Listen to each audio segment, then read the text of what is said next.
ကိုင်းလုံးစင်ကြီးတော့ဘူး special အစင်းတစ်ဖြစ်ဓာမောချက်ထားတယ်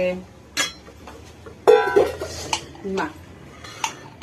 ဓာမောချက်ထားတယ်စက်သားနဲ့ပြီးတော့ခါလိုက်နဲ့ပဲပြတော့မယ်စက်သားကြော်ထားတယ်နောက်ပြီးတော့အင်္ဂါရင်လေးမလကာဒီယူရမယ်နောက်ပြီးတော့အချင်းဒိန်နဲ့အချင်းစက်တော်နဲ့အဲ့ဒါပဲယူသွားမယ်အိမ်မှာမစားဘူးကိုင်းလုံးစကတိမှာသာစားမယ်ဟာချက်မှာသာစားမှာကိုင်းလုံးစကတိမှာသာစားဒီကြတဲ့ကိုတော့မယ်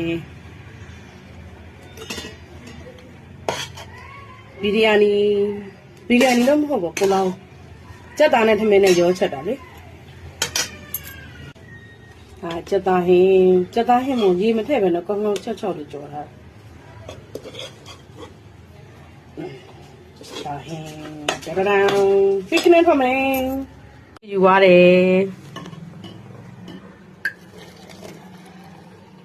ပလက်ကတေးသေးလေးဖြုတ်ရတယ်တေးသွားတယ်အဖုံးမကိုင်းနဲ့တာရောက်ရက်ခန့်နဲ့တို့တယ်ထွက်ပြီရောက်ရက်ခန့်ပြီတော့